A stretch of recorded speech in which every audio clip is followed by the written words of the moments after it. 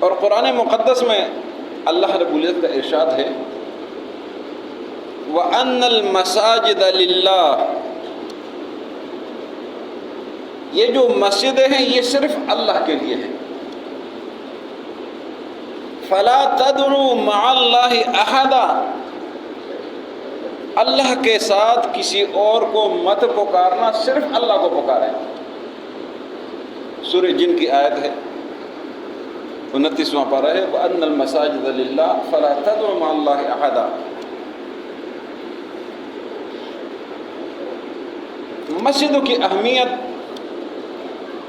اس بات سے اندازہ لگایا جائے کہ اس روئی زمین پر سب سے پہلی جگہ جو اللہ نے بنائی ہے وہ مسجد بنائی ہے. اور اللہ نے خود فرمایا ہے ان اول بیت وضع للناس للذی ببکۃ،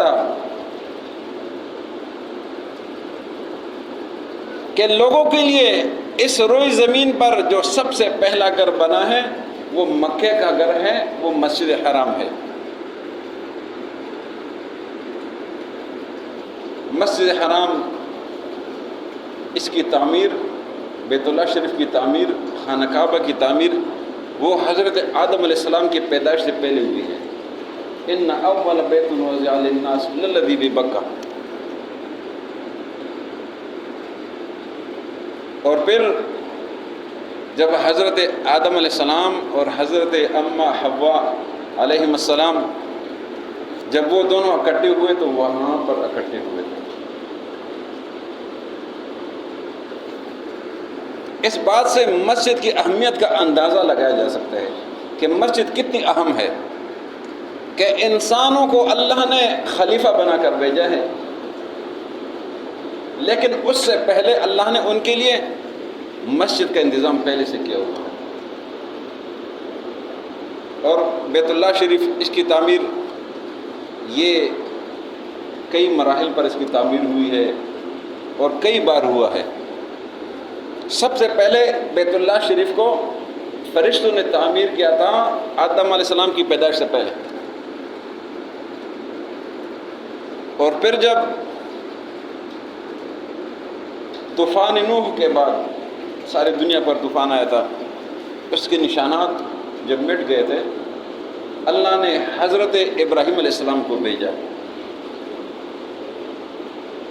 ابراہیم علیہ السلام کو اس جگہ کی نشاندہی کروا دی گئی ہے کہ یہیں پر بیت اللہ شریف تھا اور یہیں پر آپ نے بیت اللہ کی دوبارہ تعمیر کر دی ہے.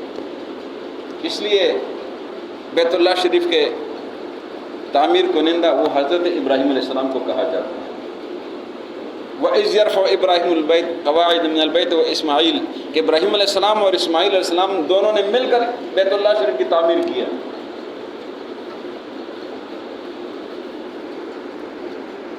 مسجد یہ وہ عظیم الشان جگہ ہے کہ جس جگہ کے بارے میں مولا کریم نے فرمایا ہے کہ انما یعمر مساجد اللہ من آمن باللہ والیوم الآخر. مسجد کی تعمیر وہ شخص کرتا ہے جس کا اللہ اور آخرت پر ایمان ہے. مسجد کی تعمیر یہ اللہ پر ایمان کی نشانی ہے، یہ آخرت کو تسلیم کرنے کی نشانی ہے. انما یعمر مساجد اللہ، یہ سورہ توبہ 10واں پارہ ہے. مسجد اتنی اہم جگہ ہے، اتنی اہم جگہ ہے جس کے بارے میں نبی محترم صلی اللہ علیہ وسلم نے خود فرمایا ہے احب البلاد الی اللہ مساجدها وابغض البلاد الی اللہ اسواقها، کہ روئی زمین پر اللہ کو سب سے پسندیدہ جگہ وہ مسجدیں ہیں، وہ مسجدیں ہیں. مساجد و جمع ہے، مسجدیں ہیں، چاہے وہ عرب میں ہے یا عجم میں ہے، وہ شمال میں ہے، جنوب میں ہے، مشرق میں ہے، مغرب میں ہے، جہاں بھی ہے اللہ کی مسجد وہ اللہ کو سب سے زیادہ پسندیدہ جگہ ہے. اس کا دوسرا حصہ ہے وَأَبْغَضُ الْبِلَادِ إِلَى اللَّهِ أَسْوَاقُهَا، کہ اللہ کو سب سے زیادہ ناپسندیدہ جگہ وہ بازاریں ہیں. بازار اللہ کو سب سے ناپسندیدہ جگہ ہے. وہاں صرف ضرورت کے لیے جایا جا سکتا ہے اور ضرورت پوری کر کے فوراً واپس آنا چاہیے. اسی لیے وہ تاجر جو تجارت کرتے ہیں اچھے طریقے سے کرتے ہیں، ایمانداری سے کرتے ہیں، کسی کے ساتھ دھوکہ نہیں کرتے، اللہ اور رسول کو خوش کرنے کے لیے کرتے ہیں، اپنے اہل و عیال پر خرچ کرنے کے لیے کرتے ہیں، حلال کماتے ہیں، دو نمبری نہیں کرتے، بے ایمانی نہیں کرتے، ان کے لیے بڑے مقام کا اس لیے ذکر ہے کہ وہ اس جگہ پر بیٹھے ہوئے جہاں نہ چاہے بھی گناہوں کا مجموعہ ہے. ادھر ایمانداری کر رہے تو رسول خدا صلی اللہ علیہ وسلم نے فرمایا ہے کہ التاجر الصدوق مع النبیین والصدیقین والشہداء والصالحین. جو سچے تاجر ہے، جو اچھے تاجر ہے، جو ایماندار تاجر ہے، دو نمبری میں مبتلا نہیں ہے، لوگوں کے ساتھ دھوکہ نہیں کرتے، فرمائے یہ ایسے عظیم الشان لوگ ہیں جو قیامت کے دن اللہ کے پیغمبروں کے ساتھ، صدیقین کے ساتھ، شہداء کے ساتھ، صالحین کے ساتھ ہوں گے. ان کے لیے اتنا بڑا مقام ہے، اس لیے کہ وہ ناپسندیدہ جگہ میں بھی اچھا کام کر رہے ہیں، بہترین کام کر رہے ہیں. اس لیے کہ مشکل حالات میں جب انسان اچھا کام کرتا ہے تو اس کا درجہ بھی بلند ہوتا ہے، اس کا مقام بھی بلند ہوتا ہے. نبی محترم صلی اللہ علیہ وسلم نے جب مکہ مکرمہ سے ہجرت فرما لی، مدینہ منورہ تشریف لائے، تو حضور صلی اللہ علیہ وسلم نے جو سب سے پہلے کام کیا تھا اور مدینہ پہنچنے سے پہلے کیا تھا، وہ مسجد کی بنیاد رکھی تھی. ابھی ہجرت مکمل نہیں ہوئی ہے، ابھی راستے میں ہے، ابھی حضور قباء میں ہے. مسجد قباء کی تعمیر کر دی، راستے میں چلتے چلتے سب سے پہلا کام یہی کیا، اس لیے کہ اسلام میں مسجد کی بڑی اہمیت ہے، بڑا درجہ ہے، بڑا مقام ہے، یہی مرکز ہے، یہی محور ہے، یہی اجتماع گاہ ہے. اس لیے حضور نے مسجد قباء کی جنت وہ سنگ بنیاد رکھی. وہاں پر سب سے پہلی مسجد اسلام میں وہ مسجد قباء ہے. حضور صلی اللہ علیہ وسلم سے سوال کیا گیا کہ یا رسول اللہ صلی اللہ علیہ وسلم، دنیا میں سب سے پہلی مسجد کون سی ہے؟ حضور نے فرمایا کہ دنیا میں سب سے پہلی مسجد وہ مسجد حرام ہے. دنیا میں سب سے پہلی مسجد مسجد حرام ہے. پھر صحابی نے سوال کیا کہ یا رسول اللہ صلی اللہ علیہ وسلم اس کے بعد کون سی مسجد ہے؟ حضور نے فرمایا مسجد اقصی ہے، مسجد اقصی. اور مسجد اقصی یہ وہ مسجد ہے جس کے لیے قربانی دینے والے کئی بار قربانی دے چکے اور ابھی بھی دے رہے.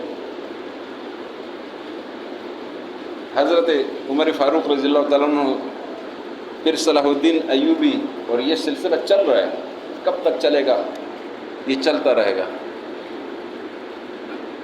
اور یہ وہ جگہ ہے مسجد اقصی کہ جہاں حضور نے 1,24,000 انبیاء علیہ السلام کو امامت کرائی تھی. جہاں سارے پیغمبر اکٹھے تھے، حضور ان کے امام بنے. یہ وہ جگہ ہے. مسجد اقصی وہ جگہ ہے جہاں سے حضور نے معراج میں آسمانوں کا سفر جہاں سے سٹارٹ کیا تھا. زمینی سفر تو مسجد حرام سے مسجد اقصی تک ہے. سبحان الذی اسری بعبدہ لیلا من المسجد الحرام الی المسجد الاقصی. حضور کے معراج کا سفر ایک مسجد سے دوسری مسجد تک ہے. مسجد کی اتنی اہمیت ہے، ایک مسجد سے دوسری مسجد تک، من المسجد الحرام الی المسجد الاقصی. اور پھر جو دوسرا حصہ تھا آسمانی وہ مسجد اقصی سے ہے. مسجد یہ اہل اسلام کے لیے مرکز ہے، ہر حوالے سے مرکز ہے، ہر مقصد کے لیے مرکز ہے. حضور صلی اللہ علیہ وسلم کے دور میں تمام امور کے لیے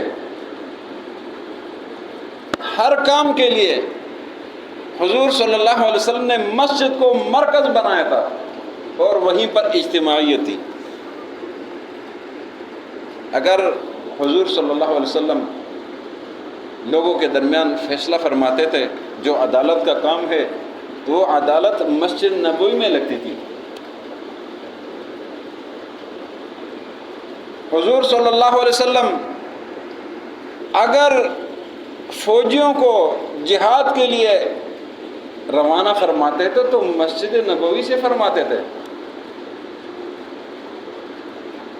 حضور صلی اللہ علیہ وسلم اگر ملکی فیصلے کرتے تھے، سیاسی فیصلے کرتے تھے تو حضور صلی اللہ علیہ وسلم مسجد نبوی میں فرمایا کرتے تھے۔ مسجد نبوی عظیم الشان جگہ ہے۔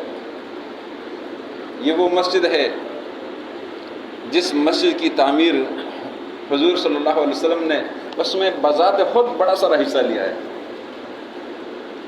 جس کا سنگ بنیاد حضور نے خود فرمایا ہے، اور یہ پہلے ہجری میں یہ کام کیا ہے۔ پہلے ہجری میں ربیع الاول کے مہینے پہلے ہجری میں حضور نے مسجد نبی کی سنگ بنیاد رکھی ہے، اور حضور نے اس کے کام میں صحابہ کے ساتھ بڑھ چڑھ کر حصہ لیا ہے۔ صحابہ مسجد نبوی کے کام میں اتنی دل جمعی کے ساتھ، اتنی خوبصورتی کے ساتھ، اتنے ایمانداری اور اخلاص کے ساتھ کام کرتے تھے کہ حضور صلی اللہ علیہ وسلم ان کو دیکھ کر خوش ہو جایا کرتے تھے، خوشی کا اظہار فرماتے تھے۔ یہاں تک کہ حضور نے جب صحابہ کو دیکھا کہ اتنی محنت کے ساتھ، اتنی لگن کے ساتھ، اتنی ایمانداری کے ساتھ، اتنی دلچسپی کے ساتھ مسجد نبوی کے کام میں حصہ لے رہے ہیں تو حضور نے دعا فرمائی، حضور نے دعا فرمائی، خوشی سے فرمائی۔ صحابہ کو دیکھتے ہوئے فرمایا فاغفر الانصار والمہاجرہ۔ حضور نے فرمایا اللہم لا خیر الا خیر الآخرہ فاغفر الانصار والمہاجرہ۔ اے اللہ، خیر تو اور کوئی نہیں ہے، خیروں کا مجموعہ وہ آخرت ہی ہے۔ سارے خیر، سب خیروں کا خلاصہ اور مجموعہ وہ آخرت ہی ہے۔ مولا ان مہاجرین کو بھی بخش دے، ان انصار کو بھی بخش دے۔ سب کے لیے دعا فرما دی، مہاجرین انصار سب کے لیے دعا فرما دی، اس لیے کہ ان کا ایمان کا جو جذبہ تھا نا وہ بہت عظیم الشان تھا، اور حضور ان کے لیے خود دعائیں فرماتے تھے۔ مسجد نبوی یہ ایمان کا مجموعہ تھا۔ صحابہ دور دراز سے مسجد نبوی تشریف لاتے تھے۔ مسجد نبوی تعلیم اور تعلم کا مرکز تھا۔ حضور صلی اللہ علیہ وسلم یہاں پر صحابہ اکرام کو ہر قسم کی تعلیمات فرمایا کرتے تھے۔ تعلیم کا مرکز تھا، اور تعلیم کے مرکز کے لیے قرآن کی سب سے پہلے بھی وہی تعلیم کی ہے۔ سب سے پہلے قرآن نے فرمایا اقرا، آپ پڑھا کریں۔ اقرا بسم ربک الذی خلق، خلق الانسان من علق، اقرا وربک الاکرم الذی علم بالقلم۔ یہ 5 آیتیں ہیں، علم الانسان ما لم یعلم، 5 آیتیں ہیں۔ اس میں بس تعلیم و تعلم کا ذکر ہے۔ اسلام نے تعلیم و تعلم پر اتنا زور دیا ہے۔ اسلام کا مقصد ہی جہالت ختم کرنا ہے، تعلیم دینا ہے، لوگوں کو سمجھانا ہے، لوگوں میں شعور اور آگاہی پیدا کرنا ہے۔ یہ اسلام کی تعلیمات ہے۔ مسجد نبوی وہ تعلیم کا مرکز تھا، اور حضور کے پاس ایسے لوگ بھی ہوتے تھے کہ وہ لوگ ہر وقت حضور کے پاس ہی ہوتے تھے، وہ طالب علم ہوتے تھے، ان کو بولتے اصحاب صفہ، اصحاب صفہ، مدرسہ صفہ۔ یہ حضور کے وہ صحابہ تھے کہ جو ہر وقت پڑھائی میں مصروف تھے، حضور کے حدیث، حضور کے جتنے بھی اخلاق ہے، جتنے بھی عادات ہے، جتنے بھی ہے، وہ سب نے اکٹھا کیا ہے۔ تاریخ میں آپ کو کسی شخص کے بارے میں وہ کچھ نہیں ملے گا جو حضور کی سیرت کے بارے میں ملتا ہے۔ اگر ہم غور و فکر کریں نا تھوڑا سا، ہمیں یہ ہمارے جو دادا پردادا گزرے جن کو ہم نے نہیں دیکھے نا، جن کو دیکھے وہ تو نقش آنکھوں میں ہوتے ہیں، دماغ میں ساری چیزیں ہوتی ہیں، جن کو نہیں دیکھا ہے ہمیں نہیں پتہ وہ کس طرح تھے۔ کسی کو پتہ ہے آپ میں سے؟ ہمیں جن کو نہیں دیکھا، دادا پردادا قریب لوگ ہیں، ہمارے قریب لوگ ہیں، ہمیں نہیں پتہ ان کا چہرہ کس طرح تھا، ان کے بال کس طرح تھے، ان کے قد و قامت کس طرح تھی، ان کے انداز گفتگو کس طرح تھا، یہ ہمیں نہیں پتہ۔ صحابہ حضور سے اتنے محبت کرنے والے لوگ ہیں کہ حضور کے ایک ایک ادا کو نقل کرتے تھے، اور آج 1450 سال کے بعد ہم تک یہ ساری چیزیں پہنچی ہوئی ہے۔ آپ اندازہ لگائے حضور سے صحابہ کی محبت کتنی تھی۔ صرف یہاں تک نہیں، صحابہ نے تو یہ بھی نقل کیا ہے کہ حضور جب اس دنیا سے تشریف لے جا رہے تھے تو ان کے داڑھی مبارک میں کتنے بال سفید ہو گئے تھے۔ ذرا اندازہ لگائے، اپنے والد کا نہیں پتہ ہوتا ہے، اپنے والد کا نہیں پتہ ان کی داڑھی میں کتنے بال سفید ہوئے۔ صحابہ نے یہ بھی فرمایا کہ حضور جب اس دنیا سے تشریف لے جا رہے تھے تو ان کی داڑھی میں 18 بال سفید ہوئے تھے۔ یہ حضور سے محبت کی بات ہے۔ حضور کا چہرہ اتنا خوبصورت تھا، حضور کے جو ہے نا وہ قد و قامت اس طرح تھی، حضور کا چلنا اس طرح تھا، حضور کا سونا اس طرح تھا، حضور کا بولنا اس طرح تھا۔ اس لیے کہ مسجد نبوی تعلیم کی مرکز تھی، حضور سکھاتے تھے، صحابہ سیکھتے تھے۔ تو اس لیے ہمیں بھی مسجد سے وہ تعلق برقرار رکھنا چاہیے، اور بالخصوص مسجد کے آداب کا خیال ہمیں رکھنا چاہیے۔ مسجد کے آداب، مسجد کے آداب بڑا خیال رکھنا چاہیے، اس لیے کہ اللہ کا گھر ہے۔ اگر آپ کے گھر میں کوئی مہمان آ جائے اور مہمانوں کے بچے آپ کے بھتیجے ہیں، آپ کے بھانجے ہیں، آپ کے رشتہ دار ہیں، آپ کے بے شک پوتے نوازے کیوں نہ ہوں، جب وہ چیزوں کو ادھر ادھر کرنا شروع کرتے ہیں تو آپ ڈانٹنا شروع کر دیتے ہیں کہ بچوں آرام سے بیٹھو، کیا کر رہے ہو، ڈانٹنا شروع کر دیتے ہیں نا۔ کیوں؟ آپ کا گھر ہے، وہ چیزوں کو ادھر ادھر کر رہے ہیں، بے ادبی کر رہے ہیں۔ اللہ کا گھر ہے، اللہ کے گھر میں آداب کا خیال رکھنا چاہیے۔ جب اللہ کے گھر میں آ جائے تو بڑے اہتمام کے ساتھ، بڑے صفائی ستھرائی کے ساتھ، خوشبو لگائے، اہتمام کرے، صاف ستھرا کپڑے پہنے۔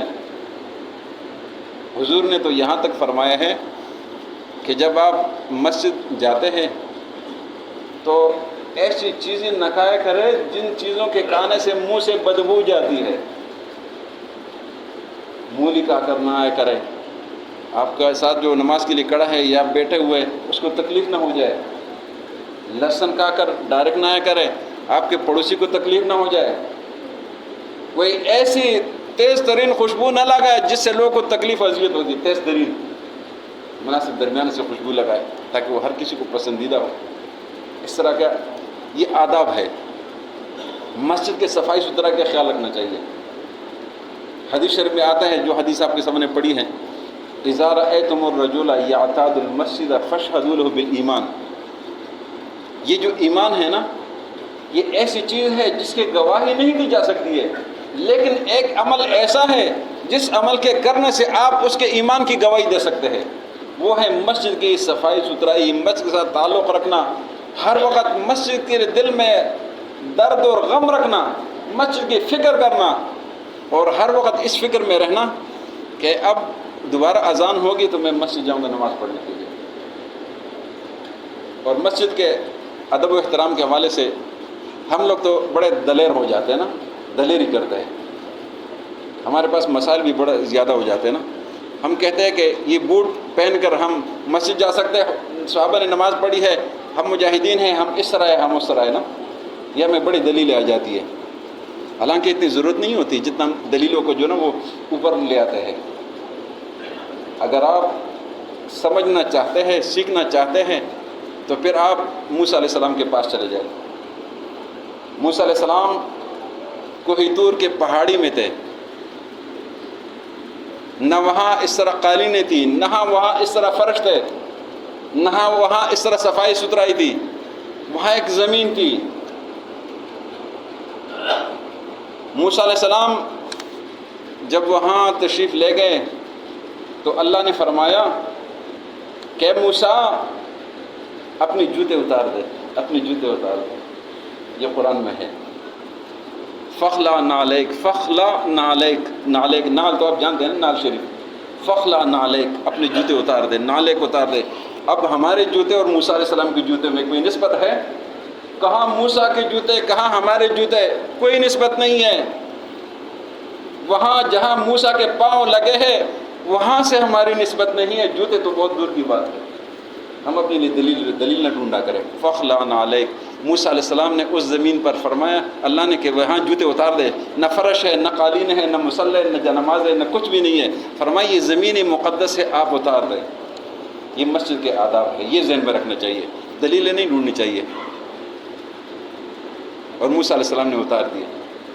وہاں پتھر بھی تھے، چھوٹے چھوٹے پتھر بھی تھے نا، پہاڑی تھی، موسیٰ علیہ السلام اس پر چل رہے تھے۔ فخلا نعلیک انک بالوادی المقدس، یہ کچھ بزرگ جو ہے نا جب مدینہ منورہ جاتے ہیں، مکہ مکرمہ جاتے ہیں تو جوتے اتار دیتے، وہ محبت کی بات ہے، نہ اتارے تو کوئی مسئلہ نہیں ہے، وہ عام زمین ہے۔ لیکن جہاں اللہ کا حکم ہے تو مقصد یہ ہے کہ مسجد کے آداب کے خیال رکھے، مسجد کی سرزمین مقدس ہے، اس کے ادب و آداب کا خیال رکھنا چاہیے۔ مسجد جو ہے یہ ایک ایسی جگہ ہے جس میں سماجی مسائل حل ہوتے ہیں، ایک دوسرے کے ساتھ تعلق رکھتے ہیں، اٹھتے بیٹھتے ہیں، ایک دوسرے کے دکھ درد سے واقف ہوتے ہیں، ایک دوسرے کی پریشانی سے واقف ہوتے ہیں، ایک دوسرے کے مسائل حل کر سکتے ہیں۔ جب کوئی نہ آ جائے تو ان کو پوچھ سکتے ہیں کہ آپ خیریت سے نہیں آئے تھے، آپ کے کیا مسائل تھے۔ لیکن جب ہماری طرح جمعہ آتے ہیں تو اس کا پتہ بھی نہیں چلتا ہے۔ اس لیے پانچ وقت نماز دل لگانا چاہیے، دل لگا رہے تو فرمایا فاشہدوا لہ بالایمان، اس کی ایمان کی گواہی دے۔ یہی مسجد ہے، یہی مسجد کی عظمت ہے، اور اللہ سے دعا ہے کہ ہمارے دلوں میں مسجد کی اہمیت، مسجد کی عظمت، مسجد